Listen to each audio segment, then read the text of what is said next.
طالبانو یو سړی دنیا کې تیر سوی دا افلاطون نومیږي او افلاطون یو کتاب جوړ کړی دا د کتاب نوم دا جمهوریت افلاطون او په دغه کتاب کې افلاطون یو څو مثالونه راوړي دي چې هغه مثالونو ته المثل الافلاطوني وایي.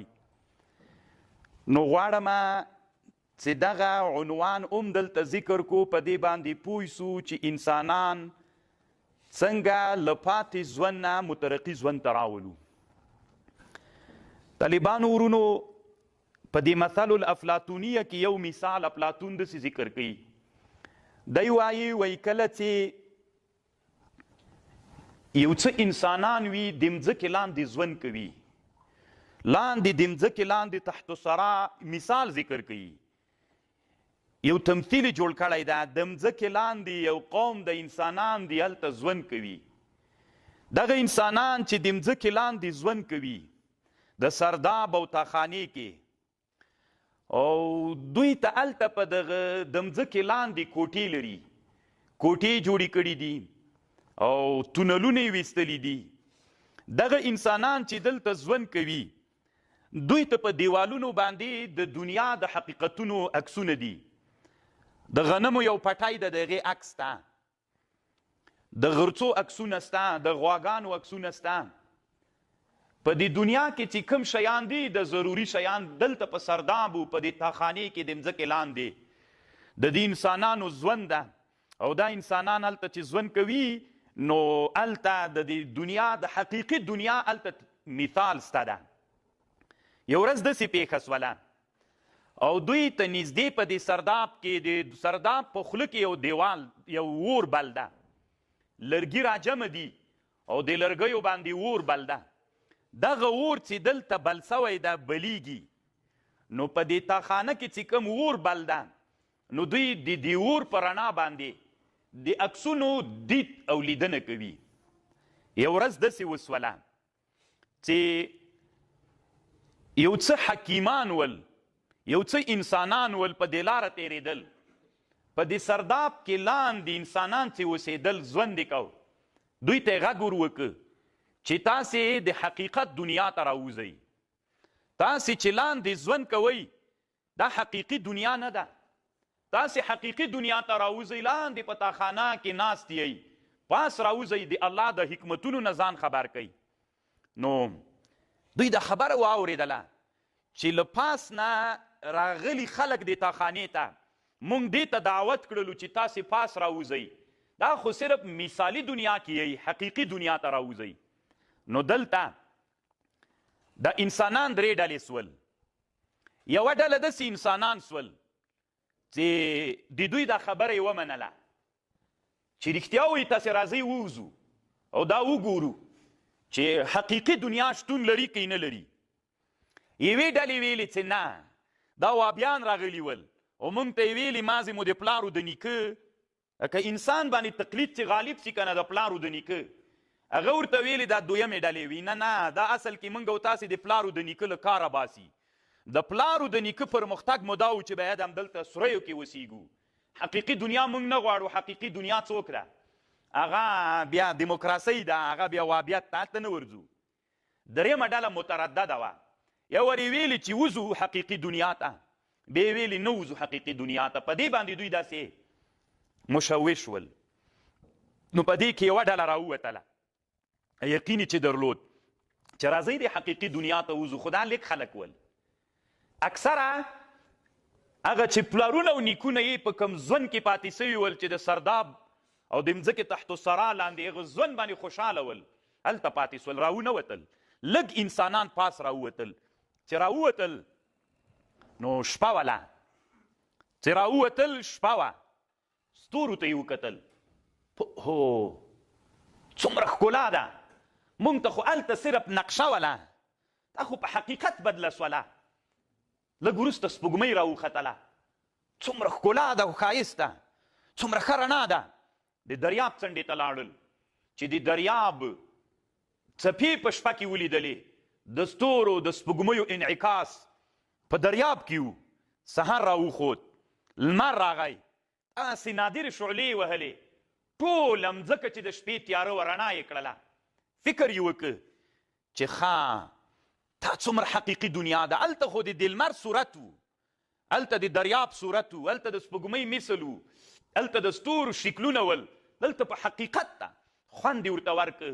او د الله په دنیا کې، د الله په نعمتونو کې، د الله په مخلوقاتو کې فکر شروع کړ، خوند یې ورته ورکړ، د دې ښکلا نه او د الله د مخلوقاتو نه خوند اخیسته. بې ویلې اصلي رڼا خو دغه رڼا ده د لمر.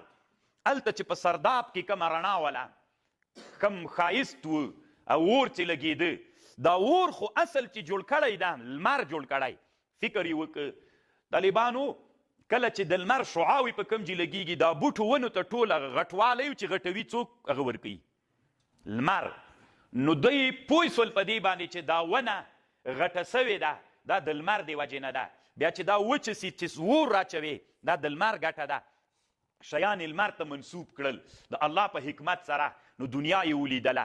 چې کله یې دنیا ولیدله، هغه انسانان چې دوی ته دعوت ورکړی و چې په سرداب زندگی کې ژوند مه تېروئ، لږ د سرداب نه راووځئ، حقیقي دنیا ته راوځئ، حقیقي دنیا ووینئ. نو هلته هغه درې ډلې څه ویل، یوې یې اتباع وکړه خو اقل القلیل، یو ډېرو یې ویلې چې نه د اصل کې جاسوسان راغلي موږ د پلارو د نیکه له دین نه اړوي. درېیمې ډلې مترددین ول. خو یوه ډله راووتل، د دنیا حقیقتونه یې ولیدل، ښکلا یې ولیده، ښایستونه یې ولیدل، عمره خوند یې ورته ورکړه چې تر حد نه ډېر وګرځېدل، راوګرځېدل. اوس بېرته سرداب ته راغلل. کله چې سرداب ته راغلل، الله خو له دوی نه حکیمان جوړ کړل، ځکه دوی حقیقي دنیا ولیدله. چې بېرته خپلو ملګرو ته راغلل، نو هلته د دوی او د راوتونکو کسانو، د مترددینو هغه چې انکار یې کو، د دوی منځ کې اختلاف پیدا سو.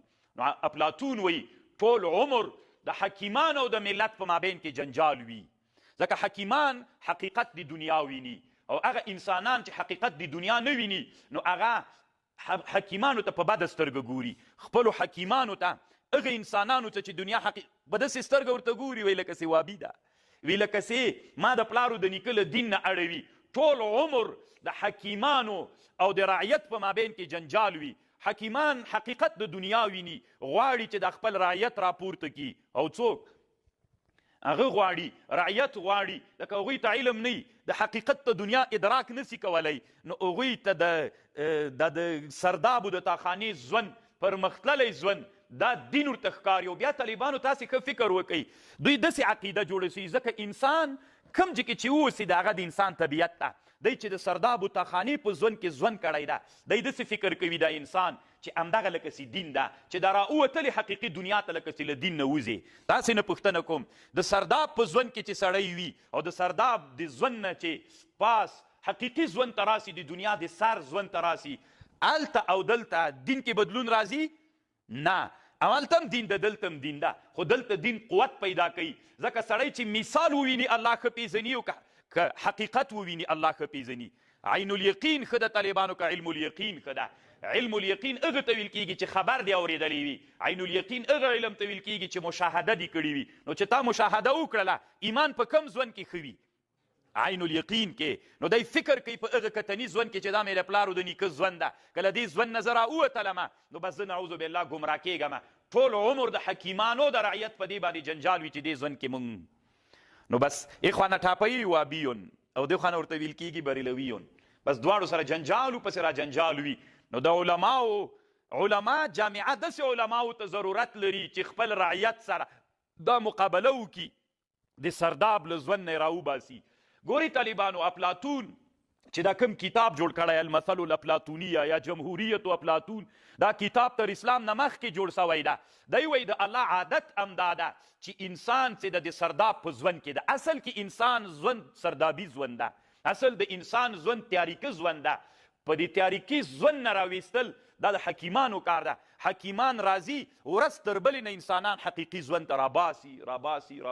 تاسې ځان سره فکر وکړئ طالبانو، تاسې چې دلته ناستې د مختلفو ولایتونو طالبان یې، تاسې موږ او تاسې په ژوندونو کې دا ژوند کم قسم ژوند و؟ سردابي ژوند ده که حقیقي ژوند ده؟ سردابي ژوند ده، د تاخانې او د مځکې لاندې ژوند ده. ورځ تر بلې نه موږ علما راجګېږي، انسانان یو له څانه راباسي، هلته یې کېنوي، ټول نه راوځي یو دم. که ټول یو دم راوتلي وای، نن به اسلامي امت دومره شاته پاتې نه و.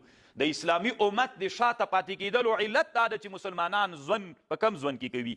په سردابي ژوند کې کوي او که حقیقي ژوند ته راووځي هېڅکله حقیقي ژوند د دین سره او د اسلام سره ټکر نه ده، هېڅ ټکر نه ورسره لري. په حقیقي ژوند کې لا اسلام ډېر څوک کېدلی سي، مترقي کېدلی سي، اسلام پرمختګ کولی سي، اسلام لوړو اهدافو ته انسانان رسولی سي. بیا نو ټول علت یې دا ده.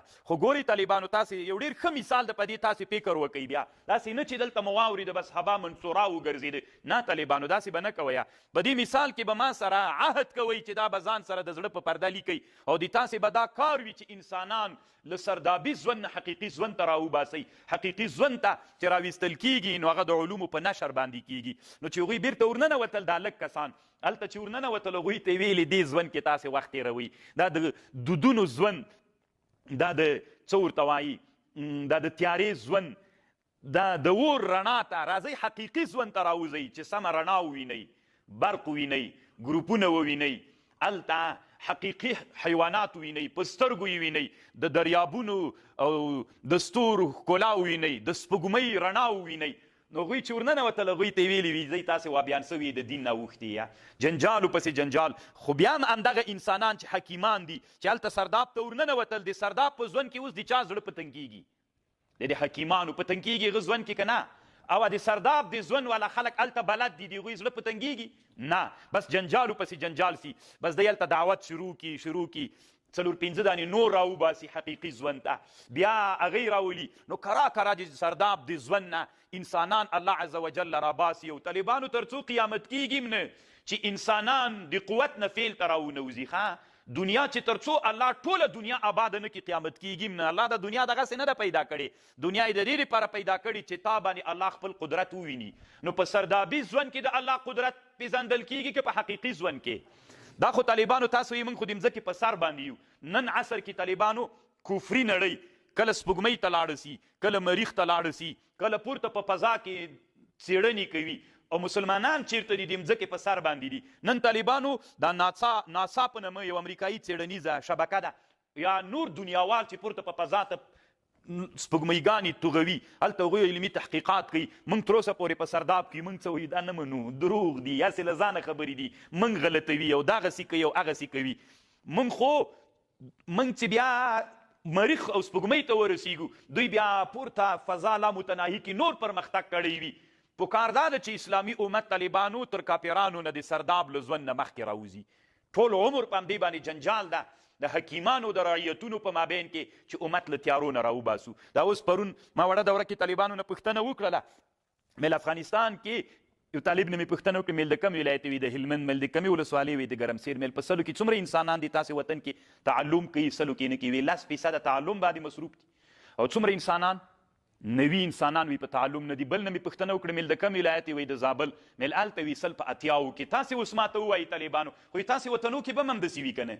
خو 180 کې چې یو انسان په علم مصروف وي، د 80% انسانان په علم نه دي مصروف. مطلق علم یادوم، که شرعي وي او که غیر شرعي، موږ ته علم معتبر ده. نو په علم باندې چې مصروف دي، د 80 انسانانو ژوند چیرته ده؟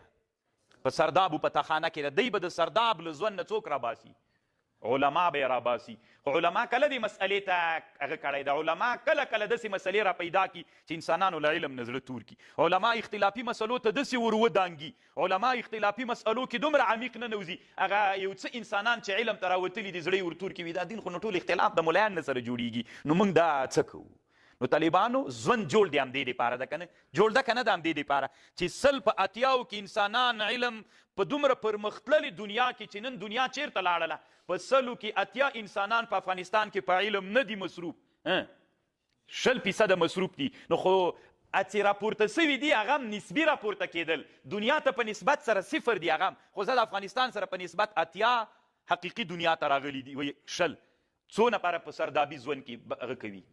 80 انسانان په سردابي ژوند کې. نو اوس خو د 80 د یوه ټولنه چې مخته ځي په اکثریت باندې مخته ځي، نو اکثریت په سردابي ژوند کې دي، نو هغه د پرمختګ ژوند ده. موږ به پرمختګ وکړو په سردابي ژوند کې؟ کلا وحاشا. نو طالبانو تاسې په دې مثال یو ښه فکر ځان سره وکئ. نن چې د موږ ټولنه مخته نه ځي، خصوصا افغاني ټولنه، ژوند مو سردابي ژوند ده. کوچي ته ووایه ورته دا میږې پرېږده، قسم د په ډانګ خو دې وهي که نه، چې دا کوچانی ژوند پرېږده، تجارت شروع که، نو په ډانګ به دې وهي. داسې وهل درکړي چې